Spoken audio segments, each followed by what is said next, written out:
Kak, perkenalan dulu, nama aku Muhammad Fabian Al-Ghifari dari SBM. Di sini aku mau interview kakak.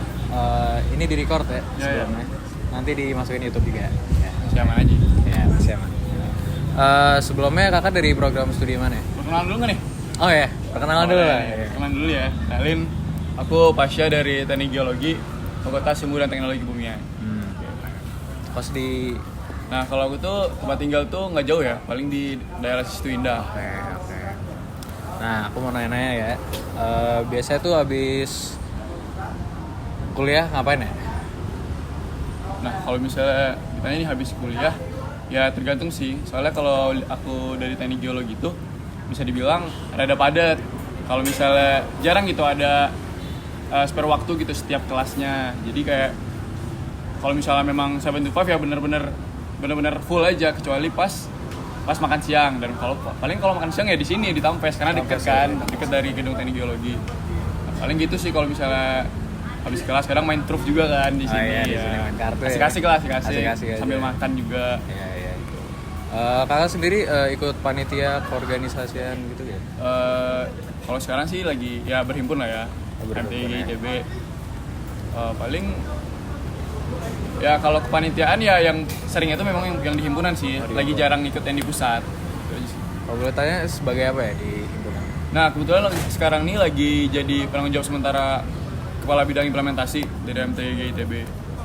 Nah, itu tuh ya bidang implementasi itu nggak jauh dari pengimplementasian kita sebagai mahasiswa untuk menerapkan Tridharma perguruan tinggi gitu-gitulah.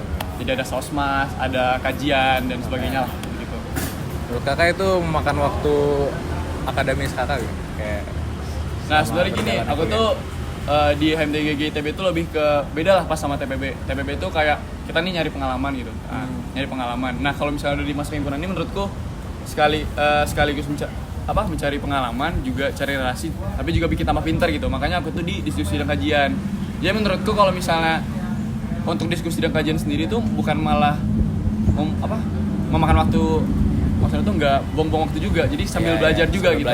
Sambil belajar juga. Jadi nggak kosong-kosong banget gitu. Jadi nggak mengganggu banget lah akademik. Karena kan kalau misalnya diskusi dan kajian itu kan juga linear lah sama apa yang aku pelajarin. Jadi ya sambil belajar juga nambah ilmu juga gitu.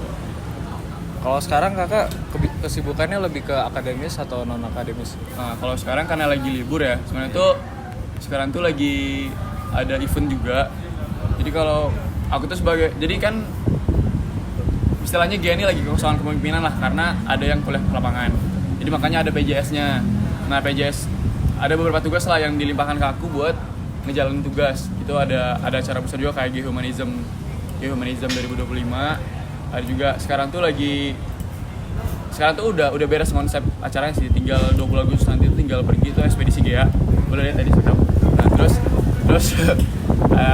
aku juga lagi konsep acara juga. Jadi kira-kira tuh memang rada patut lah sekarang, tapi untungnya lagi libur, jadi nggak nabrak sama akademik. Kalau kakak gimana sih ngebagi waktu antara akademik, organisasi sama waktu pribadi kakak sendiri? Nah, sebenarnya kalau misalnya membagi waktu tuh aku tuh nggak terlalu membagi waktu lah bisa dibilang, tapi aku bisa atur secara skala prioritas lah. Jadi kayak bisa aku atur dari yang paling prioritas tuh ya dari akademis, baru nanti ke organisasian, baru nanti ke pribadi gitu. Karena kan kenapa organisasi kedua, karena kan kita tuh udah punya tanggung jawab kan di sana, makanya kita harus tanggung jawab lah gitu. Nah, kalau misalnya waktu sih tergantung bobotnya. Kalau misalnya akademis lagi berat banget, otomatis kan kita harus beresin dulu nih akademisnya. Tapi kalau misalnya udah beres, baru kita ke prioritas yang kedua. Gitu. Paling gitu sih. Kalau secara waktu kayak beberapa jam gini-gini tuh aku nggak terlalu manage banget sih sebenarnya. Tergantung bobotnya aja. Gitu. Makasih banyak ya kak, udah waktunya. Yeah.